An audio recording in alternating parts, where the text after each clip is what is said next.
Hello and welcome to Chapter 2 of Alice in Wonderland. Chapter 2, The Pool of Tears. "Curiouser and curiouser," cried Alice. She was so much surprised that for the moment she quite forgot how to speak good English. "Now I'm opening out like the largest telescope that ever was. Goodbye, feet." When she looked down at her feet, they seemed to be almost out of sight. They were getting so far off. "Oh, my poor little feet. I wonder who will put on your shoes and stockings for you now, dears. I'm sure I shan't be able to. I shall be a great deal too far off to trouble myself about you. You must manage the best way you can. But I must be kind to them," thought Alice. "Or perhaps they won't walk the way I want to go. Let me see. I'll give them a new pair of boots every Christmas." And she went on planning to herself how she would manage it. "They must go by the carrier," she thought. "And how funny it'll seem, sending presents to one's own feet, and how odd the directions will look. Alice's right foot, hearthrug, near the fender, with Alice's love. Oh dear, what nonsense I'm talking." Just then her head struck against the roof of the hall. In fact, she was now more than 9 feet high, and she at once took up the little golden key and hurried off to the garden door. Poor Alice! It was as much as she could do lying down on one side to look through into the garden with one eye. But to get through was more hopeless than ever. She sat down and began to cry again. "You ought to be ashamed of yourself," said Alice. "A great girl like you," she might well say this, "to go on crying in this way. Stop this moment, I tell you." But she went on all the same, shedding gallons of tears until there was a large pool all around her, about 4 inches deep, and reaching half down the hall. After a time, she heard a little pattering of feet in the distance, and she hastily dried her eyes to see what was coming. It was the White Rabbit, returning, splendidly dressed, with a pair of white kid gloves in one hand and a large fan in the other. He came trotting along in a great hurry, muttering to himself as he came, "Oh, the Duchess, the Duchess! Oh, won't she be savage if I've kept her waiting?" Alice felt so desperate that she was ready to ask help of anyone. So, when the rabbit came near her, she began in a low, timid voice, "If you please, sir." The rabbit started violently, dropped the white kid gloves and the fan, and scurried away into the darkness as hard as he could go. Alice took up the fan and gloves, and as the hall was very hot, she kept fanning herself all the time she went on talking. "Dear, dear, how queer everything is today. And yesterday things went on as usual. I wonder if I've been changed in the night. Let me think. Was I the same when I got up this morning? I almost think I can remember feeling a little different. But if I'm not the same, the next question is, who in the world am I? Ah, that's the great puzzle." And she began thinking over all the children she knew that were of the same age as herself, to see if she could have been changed for any of them. "I'm not sure I'm Ada," she said, "for her hair goes in such long ringlets. Mine doesn't go in ringlets at all. And I'm sure I can't be Mabel, for I know all sorts of things, and she knows such a very little. Besides, she's she, and I'm I, and oh dear, how puzzling it all is. I'll try if I know all the things I used to know. Let me see. 4 times 5 is 12, and 4 times 6 is 13, and 4 times 7 is... Oh dear, I shall never get to 20 at that rate. However, the multiplication table doesn't signify. Let's try geography. London is the capital of Paris, and Paris is the capital of Rome, and Rome... No, that's all wrong. I'm certain I must have been changed for Mabel. I'll try and say, how doth the little."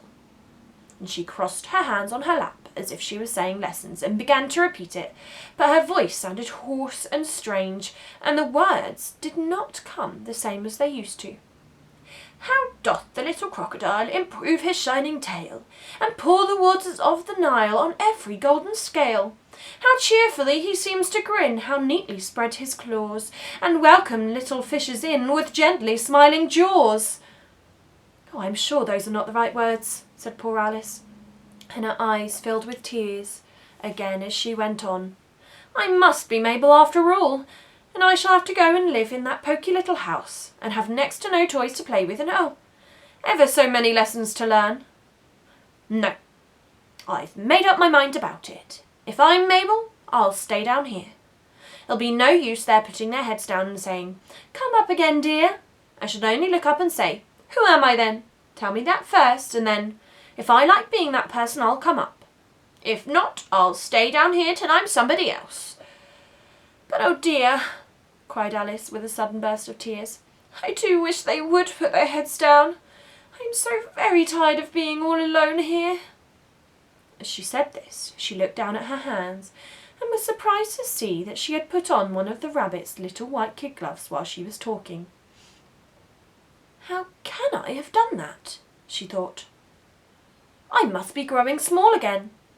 She got up and went to the table to measure herself by it, and found that, as nearly as she could guess, she was now about 2 feet high and was going on shrinking rapidly. She soon found out that the cause of this was the fan she was holding, and dropped it hastily, just in time to avoid shrinking away altogether. "That was a narrow escape," said Alice, a good deal frightened at the sudden change, but very glad to find herself still in existence. "And now for the garden," and she ran with all speed back to the little door. But alas! The little door was shut again, and the little golden key was lying on the glass table as before. "And things are worse than ever," thought the poor child, "for I never was so small as this before, never, and I declare it's too bad, that it is." And as she said these words, her foot slipped, and in another moment, splash, she was up to her chin in salt water. Her first idea was that she had somehow fallen into the sea. "And in that case I can go back by railway," she said to herself. Alice had been to the seaside once in her life, and had come to the general conclusion that wherever you go to on the English coast, you find a number of bathing machines in the sea, some children digging in the sand with wooden spades, then a row of lodging houses, and behind them a railway station. However, she soon made out that she was in the pool of tears which she had wept when she was 9 feet high. "I wish I hadn't cried so much," said Alice as she swam about, trying to find her way out. "I shall be punished for it now, I suppose, by being drowned in my own tears. That will be a queer thing, to be sure. However, everything is queer today." Just then she heard something splashing in a pool a little way off. She swam nearer to make out what it was. At first she thought it must be a walrus or hippopotamus, but then she remembered how small she was now, and soon made out that it was only a mouse that had slipped in like herself. Would it be of any use now, thought Alice, to speak to this mouse? Everything is so out of the way down here that I should think very likely it can talk. At any rate, there's no harm in trying. So she began. "Oh, Mouse, do you know the way out of this pool? I'm very tired of swimming about here. Oh, Mouse." Alice thought this must be the right way of speaking to a mouse.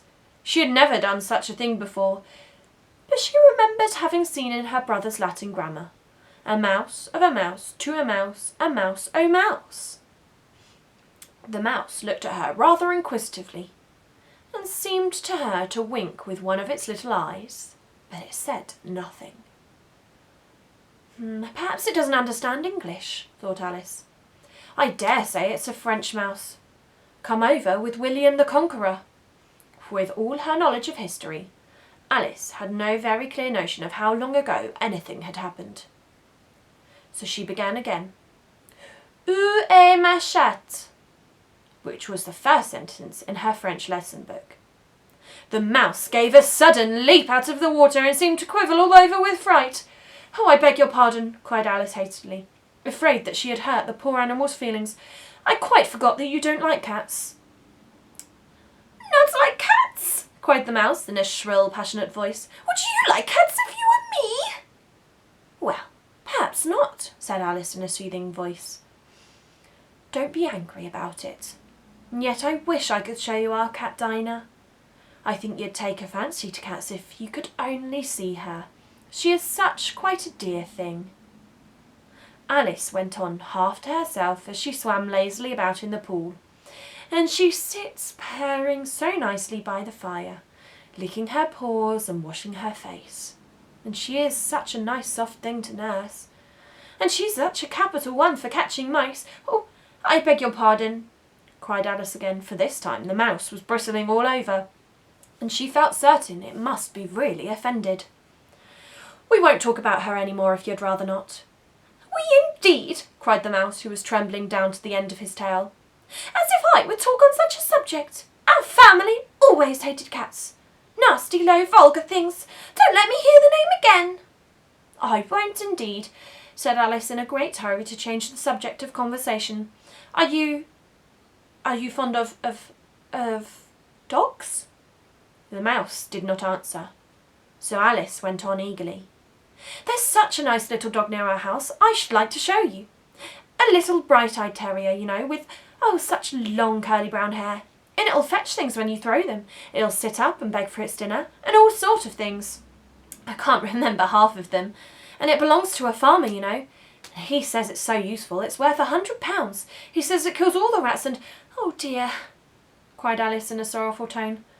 I'm afraid I've offended it again.